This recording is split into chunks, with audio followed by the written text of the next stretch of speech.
What's up guys, Genesis King here, and in today's Stellaris video, we are going to be talking about Corvette ship design for Stellaris 2.2. If you are new to the channel, consider subscribing down below for more tips and tricks videos like this one, Let's Plays, live streams, as well as other sci-fi related content. With that, let's go ahead and dive right into it.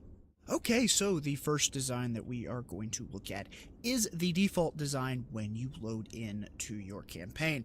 Now, you come in and you get your Corvettes, and one small nano composite armor or level 1 armor. You immediately want to ditch this design. Now, for whatever reason, the system believes that this is your best design that you can possibly have, based on damage output, presumably, as far as I can tell. Although this does have a higher damage output than what I'll show you here in a second, you immediately want to ditch this design, because the Flak Battery, while it's great, it's terrible against armor, and you're not really fighting any fighters, which is its specialty, or missiles early in the game. So what design do you want to run instead of the default ship design that comes at the beginning of the game? So I would advise something like this. So here we have a mix of a couple small red lasers and small mass drivers, one small mass driver that is, and 2 armor and 1 shield at level 1. Early in the game, it's all about flexibility and building out your designs to what you are fighting. So if you're fighting something that has a little bit more armor, you're going to want to run with 2 lasers and 1 small mass driver.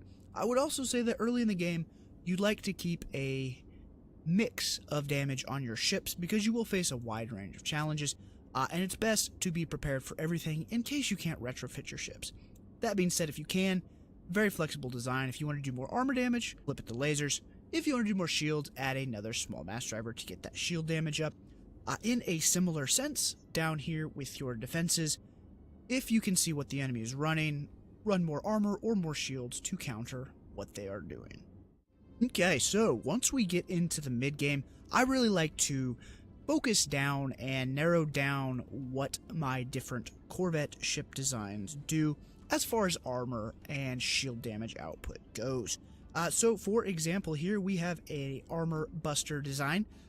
You can see here we've got 3 small plasma throwers. These are the level 1s. If you happen to have level 2, that works as well. But we're talking mid-game here, so you'll either probably have these or maybe plasma accelerators, possibly. But this ship is designed to bust through armor. Down here for our defenses, again, as I said previously, defenses you always want to try to counter the enemy, so whether that's 2 shields, 1 armor, or as we have here, 2 armor and 1 shields to counteract the damage output that they have.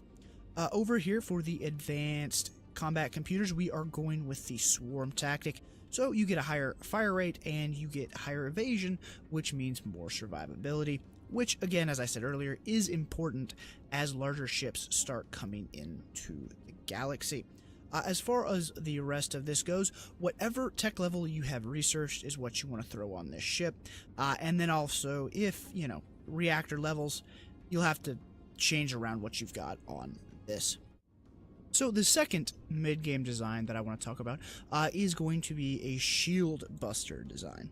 So I'm not going to go through it again, but same ideas apply down here to our defenses, counteract our enemies, and then up here we are running 2 Ripper autocannons, so you can either run these, or this design also works if you have the first level of autocannon, which would be the just plain autocannon.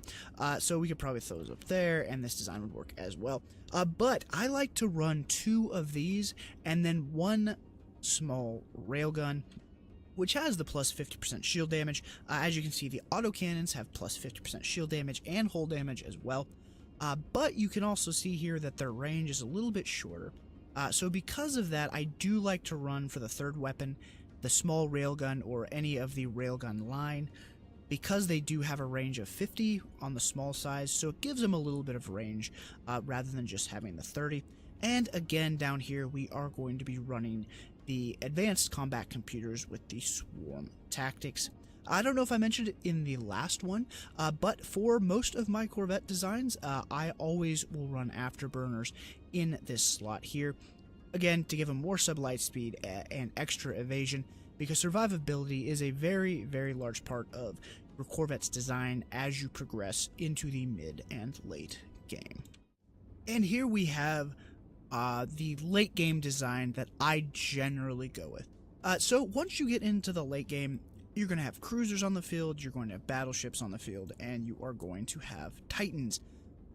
So your Corvettes no longer need to be able to target small craft, they need to be able to target large ones and deal a lot of damage in the process. I like to switch over to a missile boat design for the late game, and once you do get to that tech level, run Devastator torpedoes, plus 100% shield penetration and plus 50% armor damage. This is for two reasons. One, has a high damage output per time that it fires, and also look at the range. It's got a range of 80, so this should hopefully be able to fire before the Corvette possibly takes a ship hit from a larger ship, that is, and gets knocked out. And once that missile does get fired, even if the ship gets knocked out, that missile will try to hit something. It does not disappear from the map. In addition to the Devastator torpedoes, I will either swap in a small gamma laser, or we come over here, a Gauss cannon, depending on what kind of damage I want to be doing to enemy ships, whether it be more armor or more shields.